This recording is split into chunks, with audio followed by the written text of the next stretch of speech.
રાતે 2 વાગ્યે ખનીજ ચોરો જેસીબી દ્વારા ચોટીલાનો ડુંગર ખોદતા ડ્રાઈવર સાથે થયું આવું।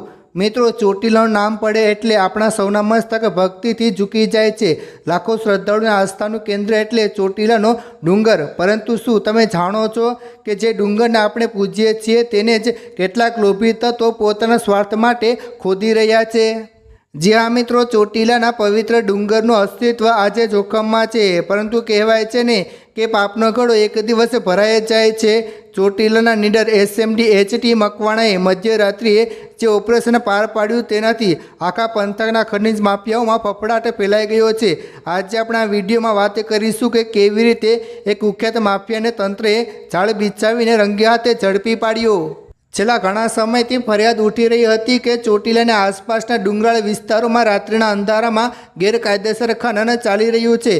ખાસ કરીને નાના પાળદ પાસેના પર્વતોમાં ખનિજ માફિયાઓ બેફામ બન્યા હતા। આ માફિયાઓ માત્ર પથ્થરો જ ખોદી નથી રહ્યા પરંતુ કુદરતી સંપત્તિ અને ભક્તોની લાગણીઓને પણ ઠેસ પહોંચાડી રહ્યા હતા। આ ગેરકાયદેસર નેટવર્ક પાછળ નામ હતું લાલાભીમાં જોગરણા। તેનું નેટવર્ક એટલું મજબૂત હતું કે જો કોઈ સરકારી ગાડી ડુંગર તરફ વળે તો તેને મિનિટોમાં જ જાણ થઈ જતી અને ભાગી છૂટતો। ઘણીવાર તો તંત્રએ કોશિશ પણ કરી, તે હાથમાં આવતો ન હતો। એસએમડીનું ગુપ્ત ઓપરેશન। મિત્રો, આ વખતે પ્લાન અલગ હતો। ચોટીલા પ્રાંત અધિકારીઓ એચટી મકવાણા અને તેમની ટીમ મધ્યરાત્રિએ જ્યારે આખી દુનિયા ઊંઘતી હતી ત્યારે ઓપરેશન શરૂ કર્યું। રાત્રિના અંદાજે 2 વાગ્યે કાંધાસર અને સાંગાણી વચ્ચેના ડુંગરાળ વિસ્તારમાં ટીમે ઓચિંતો છાપો માર્યો। આ વખતે માફિયાઓને ભાગવાની તક જ ન મળી। રંગે હાથે લાલાભીમાં જોગરણા અને અનિલ દિનેશ ચાપડિયા પકડાઈ ગયા। સ્થળ પરથી શું મળી આવ્યું? એક વિશાળ હિટાચી મશીન લઈ જવાનું કેરિયર પાટલું અને પથ્થરો ભરેલું ડમ્પર। આ આખા મુદ્દામાલની કિંમત અંદાજે 1.50 કરોડ રૂપિયા આંકવામાં આવી છે। અધિકારીઓએ આ તમામ મશીનરી જપ્ત કરી મામલતદાર કચેરીએ ખસેડી દીધી છે।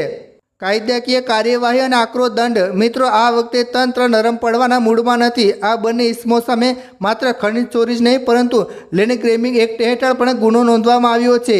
જે રીતે પહાડોમાં મોટા મોટા ખાડા કરી નાખવામાં આવ્યા છે તેની માપણી કરવામાં આવશે ને કરોડો રૂપિયાનો દંડ ફટકારવામાં આવશે। એસડીએમ મકવાણાએ સ્પષ્ટ સંદેશ આપ્યો છે કે ભલે ગમે તેટલો મોટો માફિયો હોય, જો તે આસ્થાના પ્રતીક સમાન ડુંગરને નુકસાન પહોંચાડે તો તેને છોડવામાં નહીં આવે। મિત્રો, આ માત્ર ધરપકડ નથી, આ એક સવાલ પણ છે।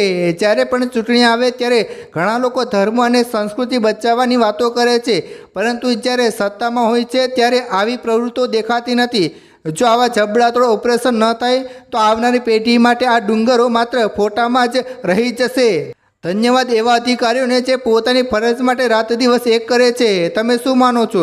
શું આ માફિયાઓને આજીવન જેલમાં નાખી દેવા જોઈએ? કમેન્ટમાં તમારા વિચારો જરૂર જણાવજો અને જેમ બને તેમ આ વિડીયો શેર કરો। ધન્યવાદ।